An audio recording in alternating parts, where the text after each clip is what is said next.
this, my basically initial reactions. I just watched the Star Beast, the first of the 60th anniversary specials, and I've mentioned before, first of all, a little bit of explanation, not explanation, but the reason why this is out on Sunday rather than Saturday evening. I mentioned in a video a couple of days ago, I think, I work in a pub, basically. I'm a barman. And so I was working all evening, basically all day. I was working quite a long shift today, actually. So I didn't get to watch this live on TV. But I finished, got home and put it on. And it's just finished about 10 minutes ago. It's currently about 5 minutes past 2 in the morning for me. So that's the sort of, it was about 1 a.m. when I watched this.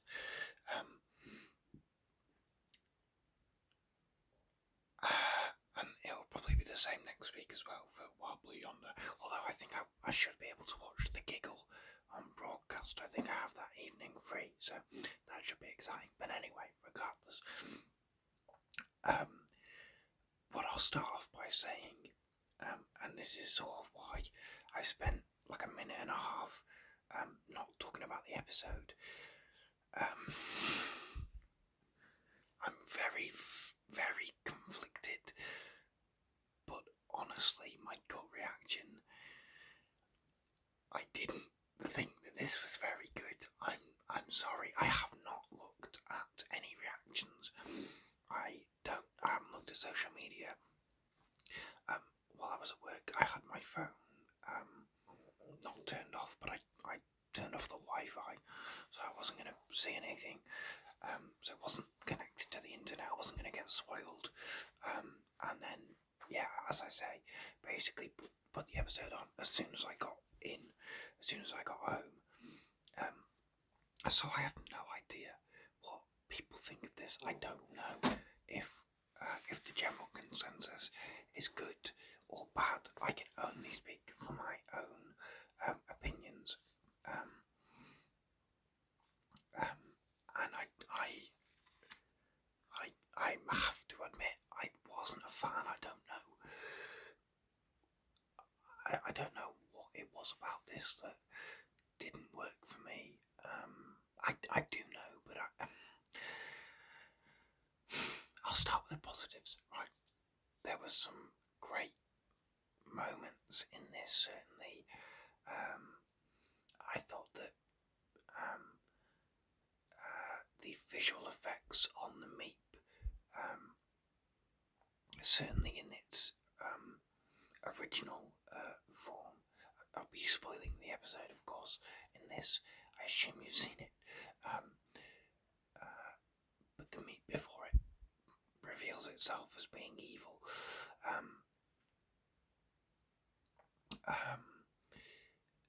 I thought the visual effects on that looked great. And what else did I like? I think that a lot of the stuff with Rose is going to be, I think that's going to mean a lot to a lot of people, and it's going to be very impactful in a very positive way, and I think that's great.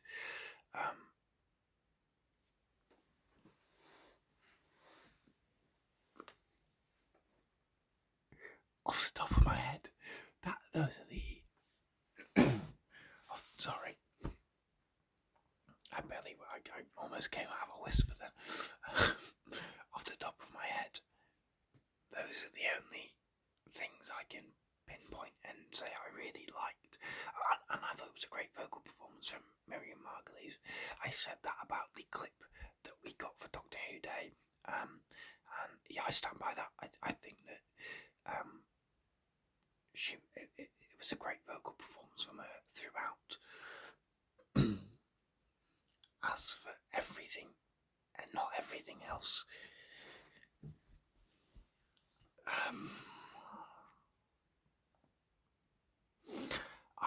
gotta say, first of all, because I feel like I need to give a bit of context as the kind of Who fan I am, right? I'm not the biggest fan of Donna Noble as a character. I like her, but I know for a lot of people she is their favourite. She's, and for a lot of people, her and David Tennant, Donna and the 10th Doctor are their favourite TARDIS pairing. I never quite fell in love with Donna the way that a lot of people did, and although I do like her,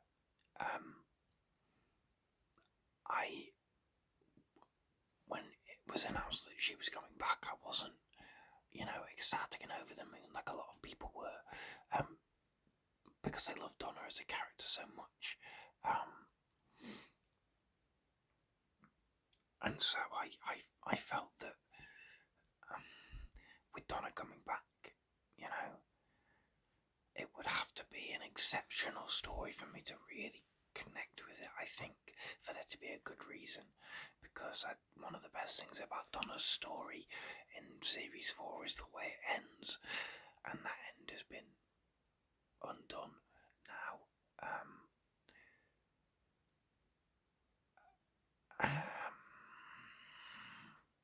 I thought Sylvia was good. I thought Sean Temple was good.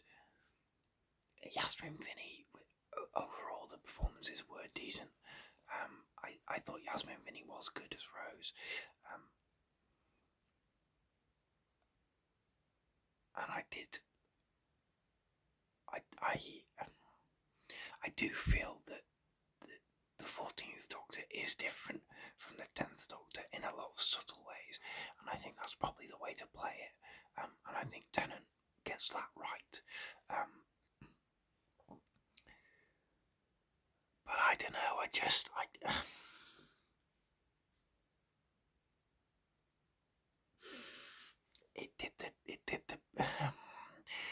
it ends with a big, like, Deus Ex Machina, and I felt I was watching this a lot. A lot of the time I was watching it, there were lots of moments which, like I said, a lot of the stuff with Yasmin Finney and with Rose, I think is going to be very impactful and mean a lot to a lot of people, and that's great.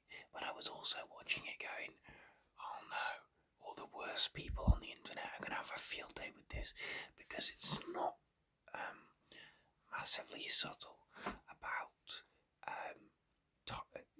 discussing issues of being trans and gender and pronouns and being non-binary, and it's not subtle about that at all. And so there's going to be a lot of horrendous videos in the coming weeks. I have no doubt in that. I think that's more on me for that being my initial sort of gut takeaway from those things. Like, that's not necessarily the episode's fault. That's me being too in the loop of online discussion, I think. But I can only speak from my perspective as a cisgendered heterosexual white man. But I could pinpoint moments where those people will take their arguments from, and of course they're nonsense arguments, but maybe that's a weird criticism, and maybe that's wrong of me. And this is just an initial reaction, just my initial thoughts, just getting them out there. When all 3 specials have come out, I think I'm going to do more of a proper review. So if this doesn't really make sense, or if I do that later review and my opinion is very different and the way I word things is very different, that'll be why.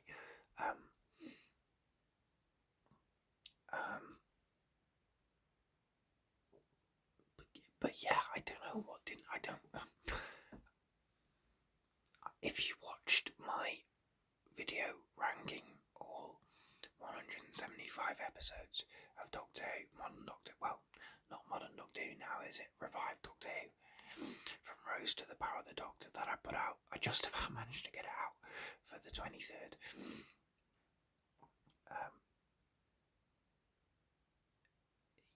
You may know that I mentioned in a lot of the placements for Whittaker era episodes that there was a vibe about that era that I loved.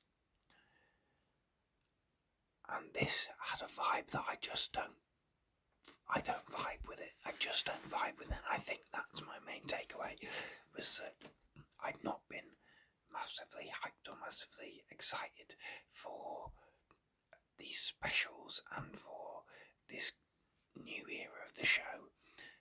And I heard lots of things and even announcements of, there were lots of announcements of people coming back from 2008 that I didn't care for, but even announcements of new people weren't that massively interesting to me. And I had really hoped that it would prove me wrong and I would be able to love it and get on board with it. And I'm very selfishly, I'm feeling very sorry for myself that I don't like it, and I don't get along with this version of the show, and I'm sad about that. And I, as I say, I don't know what the general reaction is. I'm predicting that it's probably very positive. We'll see. I'm going to have a quick look once I've done this, because I do want to see what people thought of it. But I'm expecting it to be largely positive. That's what a lot of the initial reviews were. But I also felt that I was noticing a lot of criticism, and maybe this is the thing, maybe I've changed a lot as a person, and the way I view Doctor Who, and the way I view Doctor Who criticism and discussion, because like I say, I was watching this and I was pinpointing moments where, terrible reactionary people were going to pick out their arguments for why it's woke and that's bad. But I was also pinpointing moments where, well, hang on, this is a complaint that constantly got levied at Chris Chibnall's era of the show, and if those same complaints are not levelled at this, I am going to be annoyed on Chris Chibnall's behalf. Quite frankly, I am going to be a bit, moments like lots of moments of very heavy exposition, and moments where a thing would happen on screen, and then a character would say what it was. Like at the end when Donna's family are escaping, and then all the flames come up, and her husband Sean goes, "We're trapped, we can't get out." Yeah, I can see that. Because it's a visual medium, I can see that. And there were, I do think that there were a couple of other moments like that, even in more subtle ways, such as when Ruth Madeley's character is saying, go and get inside the ship, and they make a comment about the stairs, and she can't get up the stairs because she's in a wheelchair, which is a more subtle thing, because obviously they could just go, I feel like you could just show the stairs and then show her and her go, "Don't make me the problem, just get in there," right? But they in the dialogue draw attention to the fact that it's stairs and she's in a wheelchair. Well, they don't say she's in a wheelchair, but they draw attention to the fact that it's stairs and that she won't be able to get up them, right?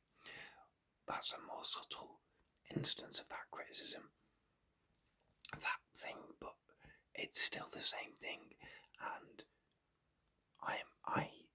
I think I'm going to be annoyed if I don't see the same criticisms levelled against this for there's things that it does that the Chibnall era also did. I am a defender of the Chibnall era, but it is very flawed, and I accept that and I acknowledge it and I like it even despite those flaws. What I don't like is when people aren't discussing it in good faith. Right, there's lots of people who don't like that era for genuine reasons, and that's fine. But if I don't know, I don't want to sound too high and mighty or whatever, but I just have a feeling that a lot of people are going to really respond positively to this, and that's good, ultimately, right? I didn't like it, but that doesn't, if it does well, and it is successful, that's good. But I'm trying to think of the best way to word this. I think that some people levelled criticisms at the Chibnall era and presented them as if it was only something that era of the show did, and that's not true. And I think this episode proved that it's capable, and Russell T Davies, who is a very accomplished and very experienced writer, is just as capable of making those same, and maybe they're not mistakes, like maybe sometimes you do have to describe a little bit what's going on. That's what ADR is for, and it wasn't a problem in the Chibnall era either. But Russell is also doing that thing, but I don't know.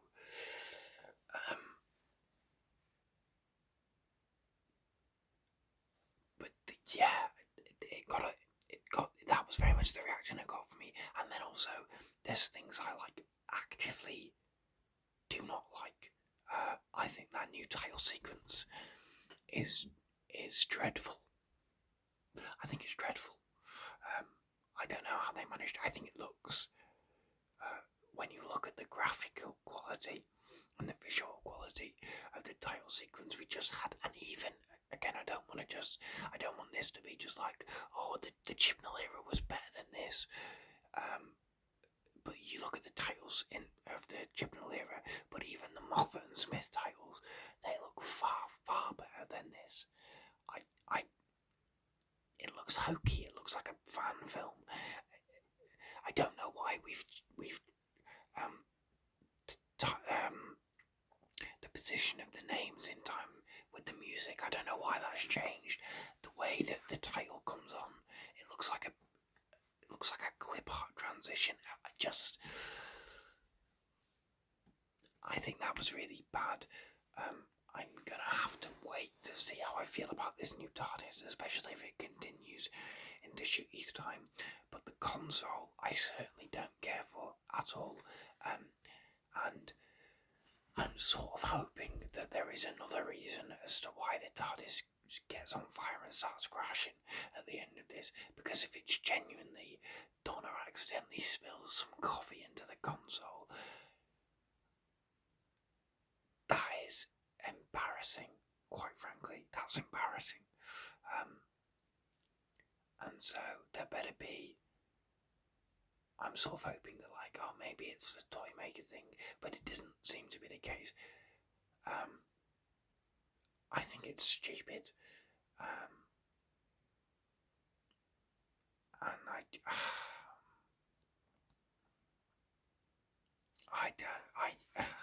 think I'm going to end it there, basically, because I don't want to spend, I'm looking at the time of this, we're nearly 20 minutes of me basically entirely complaining. And I don't want to complain, necessarily. I do, because these are my thoughts, okay, and these are my thoughts, but I've said a couple of times on this channel, in a couple of videos, I said it about the Children in Need sketch, right, which I also didn't like, is that I don't want the channel to be negative, and I don't want to be massively negative on this channel. I don't want to be constantly going, oh, this was rubbish and this was rubbish, but these are my thoughts as they stand, and as much as I don't want to be negative on the channel for the sake of it, if I'm discussing an episode and I think it's bad, I'm going to say I think it's bad. I am going to have to sit with this one and let it mellow and probably rewatch it. And maybe I'll have a different opinion of it after the specials, after all three specials. But currently, I was not a fan of The Star Beast, unfortunately. I will do. I think this reaction especially has really made me feel. I almost didn't do this reaction little first thoughts video, which I planned to do, because I didn't feel like I had much positive to say about it, and I'm sad about that. But I'm now more galvanised to do that review, the full review of all three when they're all out, because I think I need to sit with this, and I think I need to rewatch it, and I think I need to think about what my thoughts are and write things down and word things properly and present them in the best way possible, because I don't think that this is right.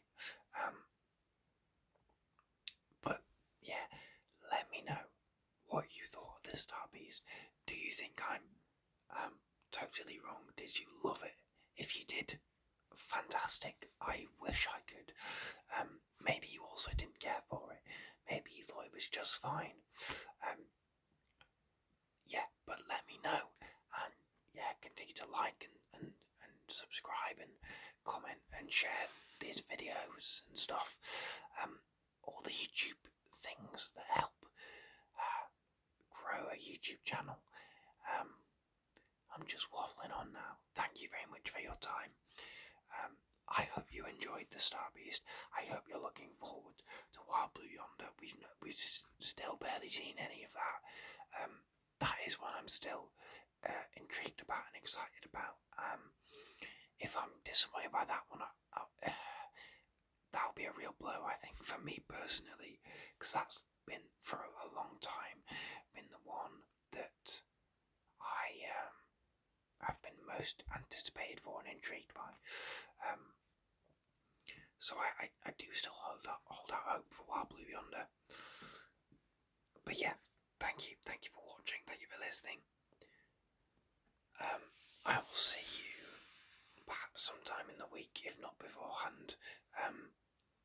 I should be continuing the Big Finish main range on Friday, and if I don't see you then, I'll see you again next Sunday for my reactions to Wild Blue Yonder. Thank you.